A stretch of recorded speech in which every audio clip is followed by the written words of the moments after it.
বিকেল গড়িয়ে কিন্তু সন্ধ্যা, আর এই যে ঈদের সন্ধ্যায় রৌদ্রতপ্ত দিনের শেষে যখন সূর্যটি ঢলে পড়েছে, তখন কিন্তু এই যে বাগেরহাটের বিভিন্ন বিনোদন কেন্দ্রগুলো রয়েছে, সেই বিনোদন কেন্দ্রগুলোতে কিন্তু ভিড় বাড়তে শুরু করেছে। এবং এই সন্ধ্যার সময় কিন্তু ভিড়ের পরিমাণটিও আরো অনেকটা বেশি। আমি এখন রয়েছি বাগেরহাটের ষাট গম্বুজ মসজিদে, এবং আপনারা দেখতে পাচ্ছেন আমার পেছনে এই যে বাগেরহাটের ষাট গম্বুজ মসজিদ, সেখানে কিন্তু অসংখ্য নারী পুরুষ এসেছেন। তারা কিন্তু পরিবার পরিজন নিয়ে এসেছেন ঈদের যে আনন্দ উপভোগ করতে। তারা কিন্তু এই বাগেরহাট ষাট গম্বুজ মসজিদে এসেছেন। সেখানে নারীরা এসেছেন, শিশুরা এসেছেন।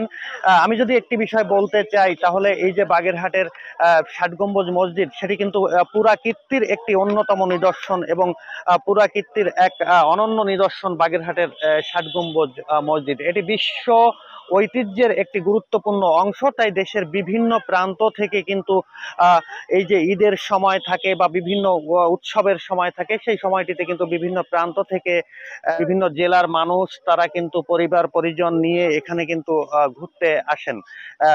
পাশাপাশি একটি বিষয় যদি বলতে চাই, এই বাগেরহাটে এই যে ষাট গম্বুজ মসজিদ রয়েছে, তার পাশাপাশি কিন্তু হযরত খানজাহান আলী রাজার যে মাজার রয়েছে, সেই মাজারেও কিন্তু আসলে প্রচুর সংখ্যক মানুষের সমাগম ঘটেছে। এবং এই যে সন্ধ্যার সময়, এই সন্ধ্যার সময়ও কিন্তু আপনারা দেখতে পাচ্ছেন যে মানুষ এখানে আসছেন, তারা কিন্তু ছবি তুলছেন, পরিবারের সঙ্গে গল্প করছেন।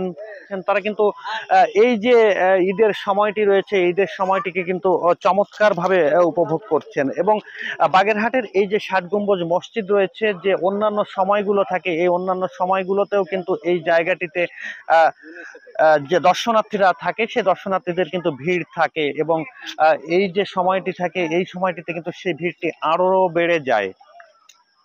আপনারা দেখতে পাচ্ছেন আমার পেছনে এই যে সন্ধ্যার সময়, সেখানে কিন্তু আলোকসজ্জা করা হয়েছে এবং চমৎকার ভাবে নান্দনিক ভাবে সাজিয়ে তোলা হয়েছে।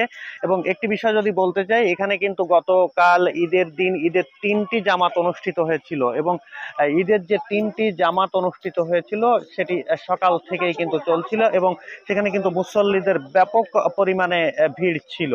এর পাশে কিন্তু একটি দিঘি রয়েছে, এবং সেখানেও কিন্তু লোকজন আসছেন, দর্শনার্থীরা দেখছেন, তারা কিন্তু উপভোগ করছেন পরিবারের সঙ্গে নিয়ে। ছোট ছোট বাচ্চাদের নিয়ে তারা কিন্তু এসেছেন এই যে ঈদের সময়টাতে, বিশেষ করে ছুটির দিন। তাই অন্য ধর্মাবলম্বী যারা রয়েছেন, তারাও কিন্তু আসলে বাচ্চাদেরকে সাথে নিয়ে এই সময়টিতে আনন্দ উপভোগ করতে এসেছেন।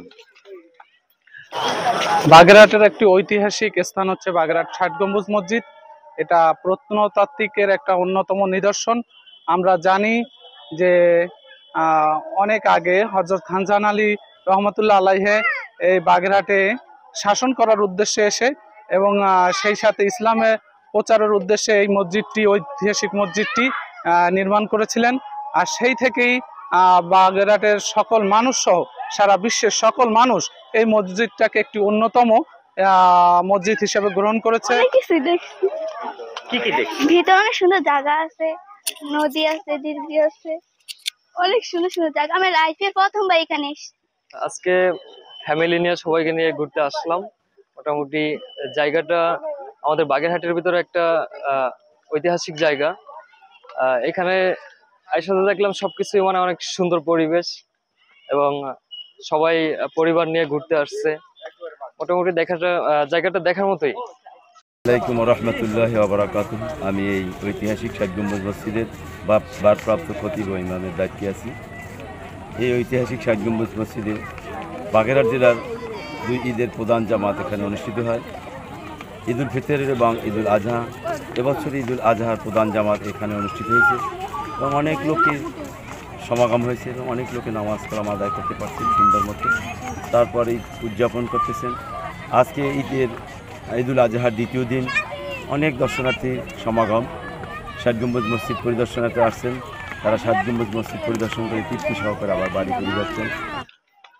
দর্শক, আমি যদি একটি বিষয় বলতে চাই, তাহলে এই যে বাগেরহাটের অন্যতম নিদর্শন ৬০ গম্বুজ মসজিদ রয়েছে, এই ৬০ গম্বুজ মসজিদে প্রতিদিনই কিন্তু দর্শনার্থীদের আগমন ঘটে থাকে এবং এই যে ঈদের সময়টি থাকে সেখানে কিন্তু ঠাসা ভিড় থাকে এবং এখানকার এখানকার যে কমিটিরা রয়েছে, মসজিদ কমিটি, তারা কিন্তু সে ধরনের ব্যবস্থা করে থাকেন।